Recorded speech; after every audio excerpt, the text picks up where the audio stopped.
Thank you very much, Thomas, for offering me the opportunity to give a second talk. Just to explain, I told Thomas I have another thing in preparation, so if somebody drops out, I volunteer, and that happens. So thank you for the opportunity. Okay, so this talk is going to be about predictions for quantum gravitational signatures in inflation. I tried to convince you in this talk that if we want to measure any kind of signature of Planck scale physics, we are the closest using cosmology. So the messages of this talk are these. A natural ultraviolet cutoff, let's call it LC, is probably existing, and if so, it's in the interval between the Planck length and between the Hubble length during inflation. That's not a big interval. It's only 5 or 6 orders of magnitude. And I will argue that precision cosmology today can further narrow that interval, where this natural ultraviolet cutoff that presumably arises because of quantum gravity could be. So I will present a model of a natural ultraviolet cutoff, and I'll keep it extremely simple. Since we don't have any positive evidence for Planck scale physics, that's the motivation for keeping it really simple. And this model will be a model of a finite bandwidth in nature. The only parameter that arises in that model is what that bandwidth is. On the basis of that, applied to inflationary cosmology, standard inflationary cosmology, we then obtain a one-parameter prediction of signatures in the primordial power spectrum.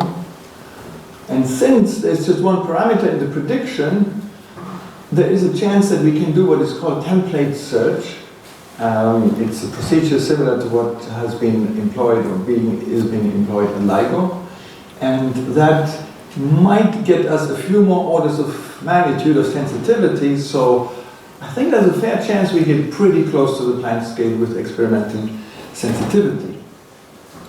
I should, before I move on, mention this is work with Aidan Chatwin Davis, a postdoc at the University of British Columbia in Vancouver, and with Peter, whose last name I have trouble pronouncing, who is a PhD student at UBC. So, we expect that quantum gravity produces a natural ultraviolet cutoff in nature. We don't know what form it takes. But what we do expect is, of course, that the very notion of length, and presumably wavelength, therefore, loses operational meaning at some small enough length scale. But what is that length scale, where the very notion of length breaks down? A theoretical lower bound is the Planck length, because that's where, if we wanted to resolve a distance to that accuracy, then just a simple estimate tells us that that should go wrong, because if delta x is very small, delta p grows large because of the uncertainty principle, but momentum and energy are curving space. And if delta p is large, we get a large curvature uncertainty. But if we have a large curvature uncertainty, how could we know what the distance is between two events? So from that simple consideration, we conclude that theoretically, the natural ultraviolet cutoff in nature should not be smaller than the Planck length. But we can also bound this from another direction. Namely, experimentally, we know that inflation is a pretty good theory. It explains with quite some accuracy what we see in the cosmic microwave background and in structure formation. And the Hubble length during inflation is where the fluctuations that we now see in the CMB had their origin. That Hubble length is close to the Planck length. So the natural cutoff scale should be somewhere between the two, not smaller than the Planck length, but it has to be larger than the Hubble length during inflation. Otherwise, inflation wouldn't work as a theory. So this window where the natural cutoff could be, the natural cutoff length could be, is only 5 to 6 orders of magnitude large. With cosmic inflation, we are probing up to 5 to 6 orders of magnitude away from the Planck length. That it's that close.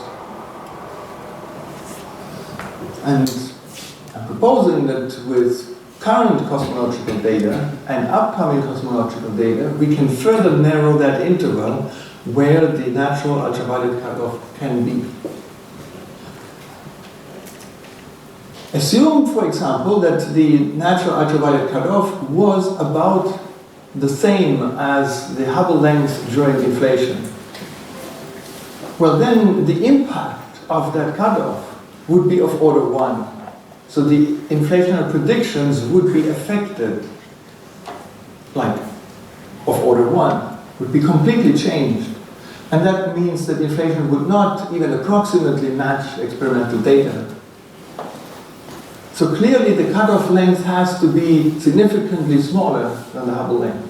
On the other hand, it has to be larger than the Planck length. So what we see from that is that the more precisely we can test cosmic inflation, the smaller are the cutoff lengths that we are sensitive to, that we could measure, and therefore the more we can narrow that interval.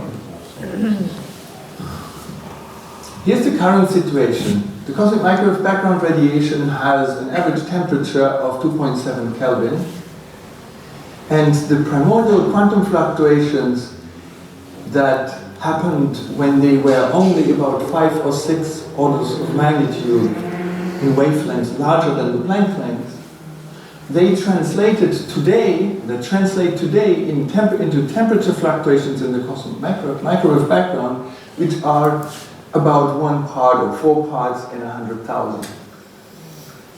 It's amazing that the temperatures can be measured with such accuracy. In fact, we know the fluctuations much better than the actual average temperature there, because it's a relative measurement.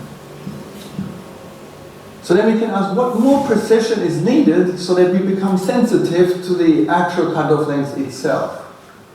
In the worst case, where the Planck length is the cutoff length. That's as far away as it can be. What you would expect is that it's only about 6 orders of magnitude more accuracy that we would need, since the Planck length is only 6 orders from the Hubble length. It's actually closer. It's closer because we have 1 order of magnitude of accuracy built into this. You see, we can measure this, but we have also 1 to 2 significant digits of accuracy, which gives us 1 order of magnitude more. And also early on in inflation, that is to say the larger wavelengths in the sky, the Hubble length was actually even smaller, so closer to the Planck length. So that window is actually not really 5 to 6 orders of magnitude, it's more like 4 to 5 or even just 4. We're not that far away from the Planck length there. And we may even be able to get closer yet to the Planck length by using what's called template search. Let me explain what this method is. I wasn't familiar with it either up until not so long ago. Let's say in some experiment we are expecting a cosine signature. We are expecting some signal that's described by a cosine inside a lot of noise. So imagine the signal is really poor. Lots of noise, but we know there ought to be a cosine in there, but we don't know what frequency that cosine has. But let's say we know that, or we expect that the signature frequency, the signature cosine that we're looking for, has a frequency in some interval. Let's say from omega 1 to omega 2. That helps a lot. Because what that means is that before we check for the signature, we can get rid of all the noise that has frequencies outside that interval. So we can dramatically reduce the noise that's there before we even start looking for this experimental signature and try to find out which value it is between omega 1 and omega 2. That's a trivial example of free methods, but generally, if your prediction is some function of some form, parameterized by a few parameters only. For example, it could be the gravitational wave signature of the in-spiraling of two black holes. There you know it's going to be a chirp, but the exact features of the chirp depend on how big the black holes are and things, and how we look at it and so on. What you can do is you take that function space that is spanned by the signature that you're looking for, and roughly speaking, I'm simplifying here, you can filter out what is orthogonal to that space. Just like the frequencies, the Fourier frequencies there that are not in the interval that we are interested in. So roughly that's how they work there at LIGO, and we can try that for any experiment. And if we do that here, then we can perhaps gain another 1 or 2 orders of magnitude of sensitivity. But this only works if the number of parameters that you have in your prediction, free parameters that need to be experimentally fixed, is not too large. Because otherwise you can fit anything. And that's why we kept it simple here and introduced just one parameter, the bandwidth. So our goal here has been to calculate predictions for experimental signatures of a natural ultraviolet cutoff in the CMB in the simplest possible way, so that we can harness all of those techniques to get maximum sensitivity. So how then should we model a natural ultraviolet cutoff? So how should we model in quantum field theory that there may not exist space-time distances or wavelengths below some value LC? Now, at this point we could say, well, maybe this is the string length, or we could introduce some other fancy quantum gravity theory. Or, and that's what we argue here, we could say, well, if we want to model the non-existence of wavelengths below some value, then let's model it as the non-existence of wavelengths below some value without any extras. That is to say, we simply say, well, there ought not be any wavelengths below that.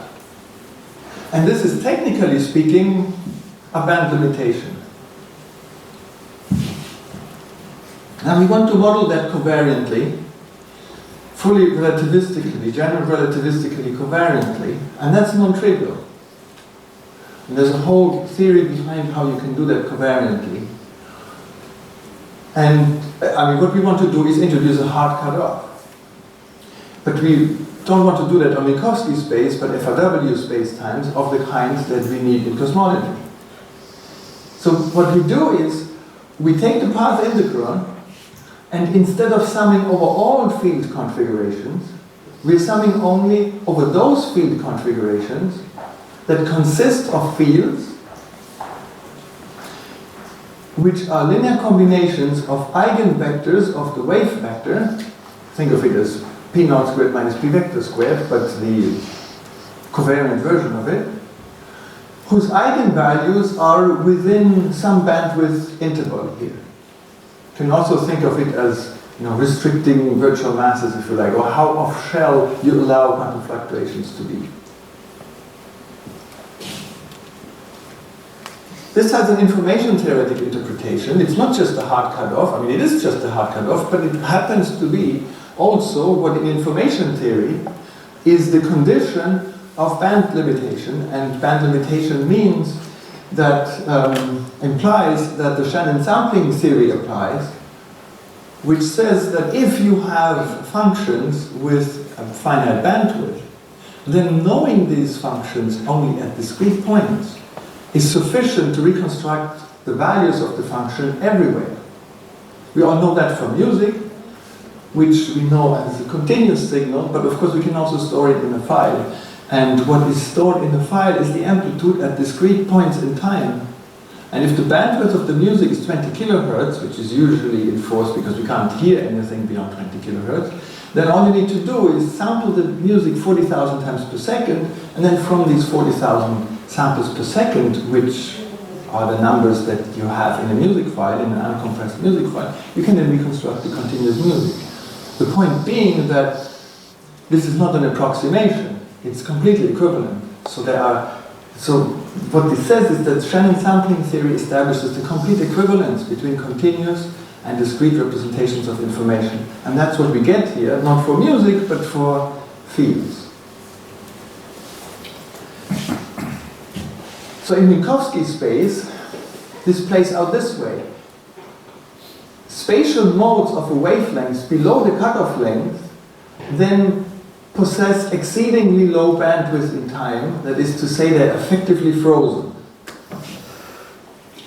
Why such a complicated statement? You see, you can't actually have a minimum length and have it covariant, because you could always Lorentz contract it by doing a Lorentz transformation, or in GR and doing more general transformation. But this statement is covariant.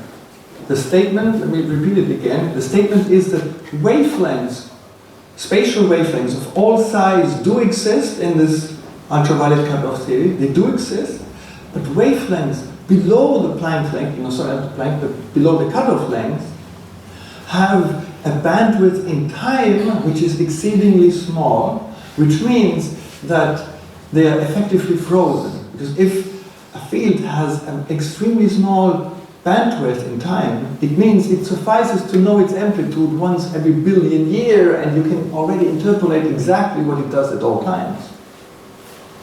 And that is a covariant statement, even if you do extreme Lorentz transformations. And the reason is that whether or not a bandwidth is below the cutoff, whether or not a spatial wavelength is below the cutoff length is of course dependent on the frame, but whether or not the temporal bandwidth is small or large is also dependent on the frame. And both of them thrown together, and the Lorentz contraction and time dilation, that the statement is covariant. The statement that wavelengths shorter than the cutoff length, the supposed cutoff length in quotation marks, have a tremendously small temporal bandwidth and they are therefore effectively frozen. So that statement is covariant. And here in FRW spacetimes, we have that this again applies. It's just not as simple as it is in Minkowski spacetime. In FRW spacetimes, we have that co-moving spatial modes have a time-varying bandwidth, because a co-moving spatial mode has, depending on time, it's large or small. Early, it had a small physical wavelength, and later it has a large physical wavelength, and that corresponds to having a time-varying bandwidth.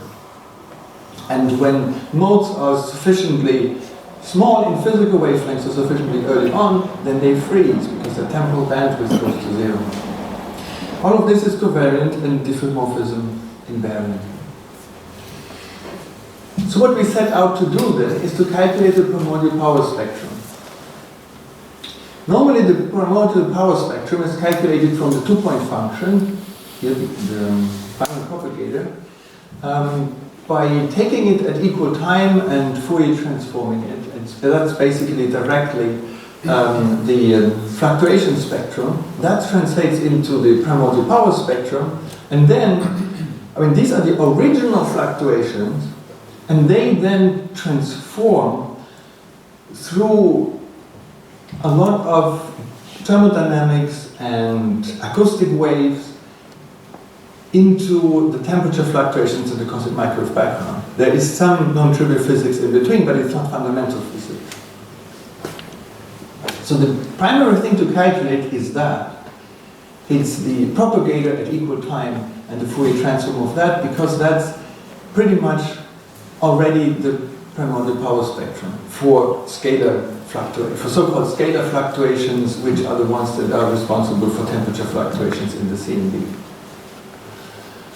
So we do that, but now implementing this band limitation, the assumption of band limitation in nature, which is to say that we do the path integral, but we are path integrating only over those fields which obey that condition of band limitation. But how can we do that then in practice? So the band-limited path integral gives us a two-point function, two-point correlation function for the fluctuations, which is the traditional, the usual two-point function, but with a projector to the left and a projector to the right. And that projector is literally just projecting onto that space of that part of the space of fields that we pass integrate over, that obeys the band limitation condition. All of this may look like it's straightforward, but it just projects things out. But it took us about 10 years to do it. It's one of the hardest things I ever calculated. And the reason is that it's super hard to do this to calculate this projector. Because you basically have to diagonalize, thank you, you have to diagonalize the D'Alembert. The D'Alembert on FRW spacetime. And we do not have the eigenfunctions to the D'Alembert. We have it for special cases like the sitter and power law, but then too only really for the kernel. And we have to do it for all of these. And then integrate up a partial resolution of the identity in order to get that projector. And it's a lot of work. It combines functional analysis and numerical work as well, and having matching conditions there.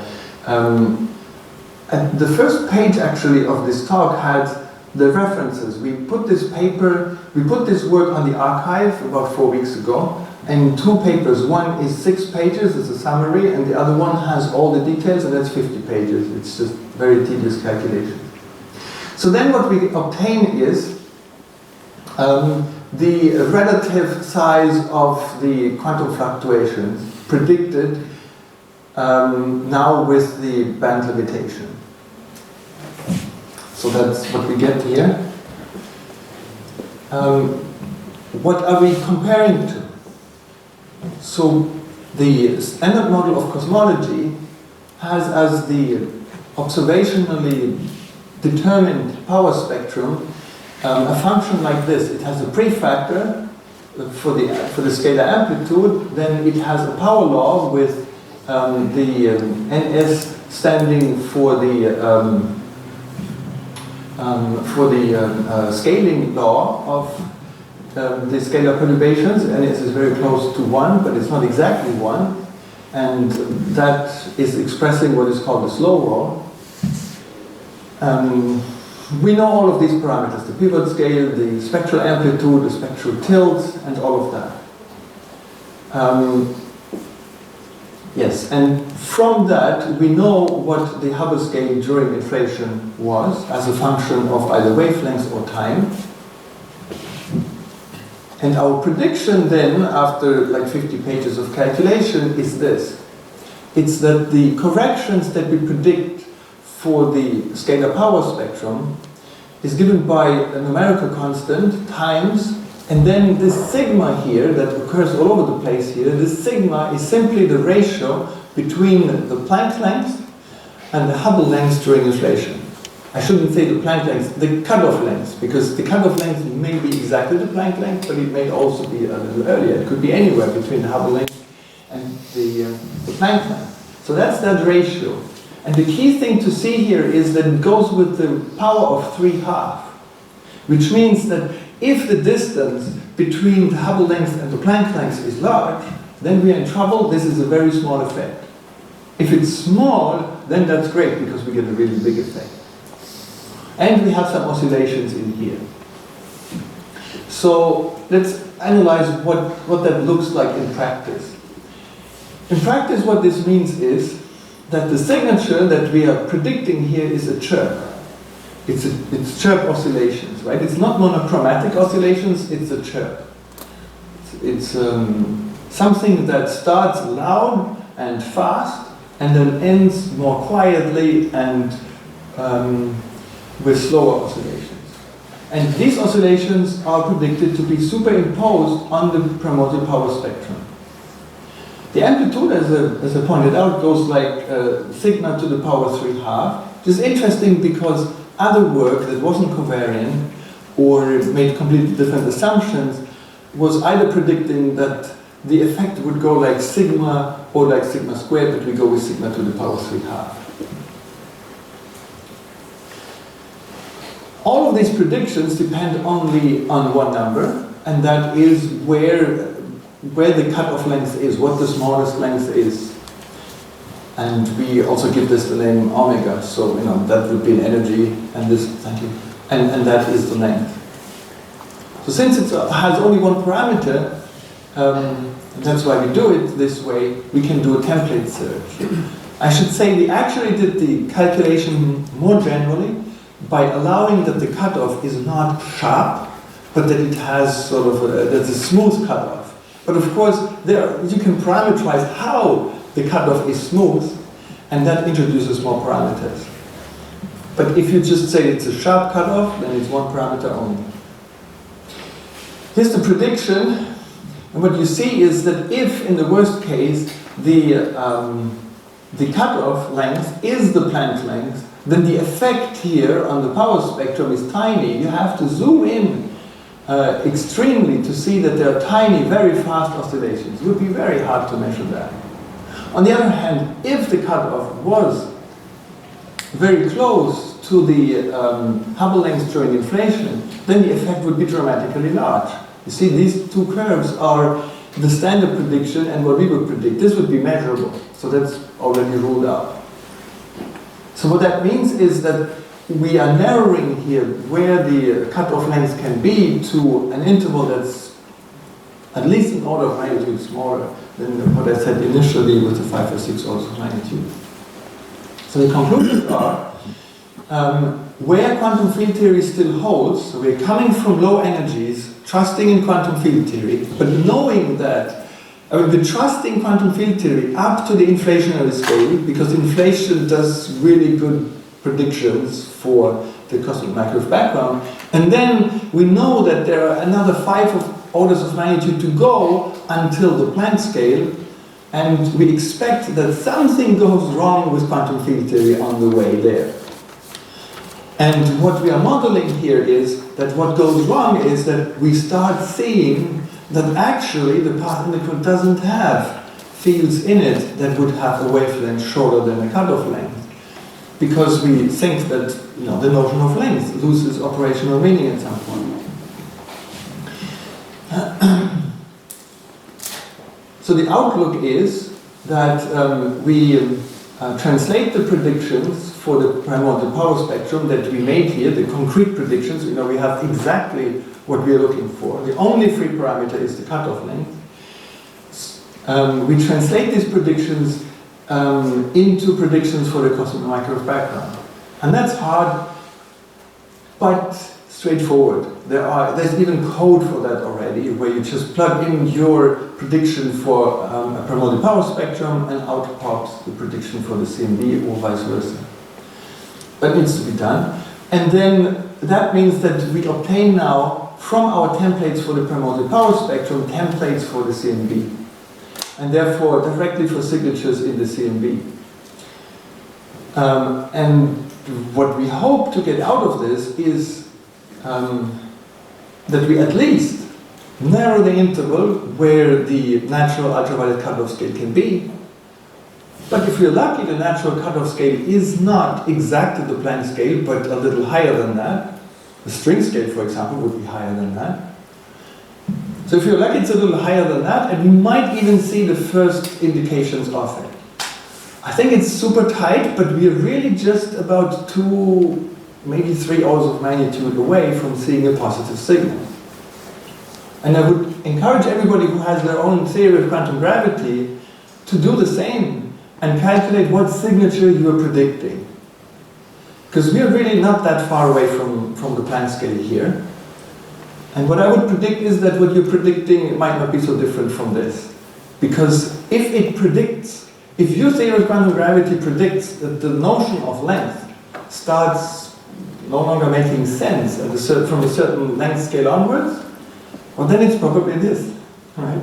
So we are not modeling here whether at the Planck scale we have this or that quantum gravity theory with strings or whatever.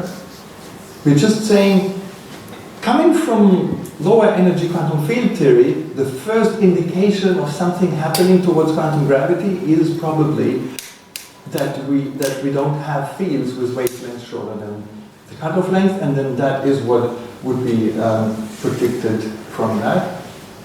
So just the messages of this talk again: a natural ultraviolet cutoff scale is expected inside the interval between the Planck length and the Hubble length during inflation, about 5 to 6 orders of magnitude in size. inflation and cosmology data of today and upcoming data can narrow that interval further, and it will. And then let's remember that models that have only a few parameters in their predictions allow template search, where we can filter out everything that's not in the template space, and that enhances sensitivity, that gets us even closer to the Planck scale. And we proposed here the simplest one-parameter model of an ultraviolet cutoff that we could come up with, and that was to assume that there's a finite bandwidth, which was literally the idea that if we expect that there are no wavelengths shorter than the cutoff length, then we simply model that there are no wavelengths shorter than the cutoff length, and that is a finite bandwidth.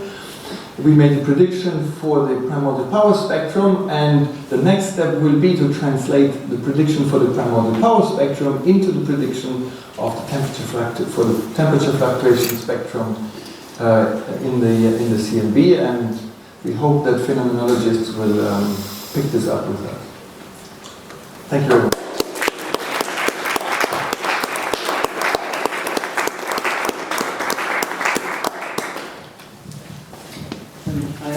I like very much the approach. I mean, particularly implementing such a finite bandwidth is an elegant thing, according to me. But if you find something, would this imply something for physics beyond the standard model, or would limit it? Or because there are a lot of orders of magnitude between us and these scales which you're talking about. So how is that? That's a very interesting question.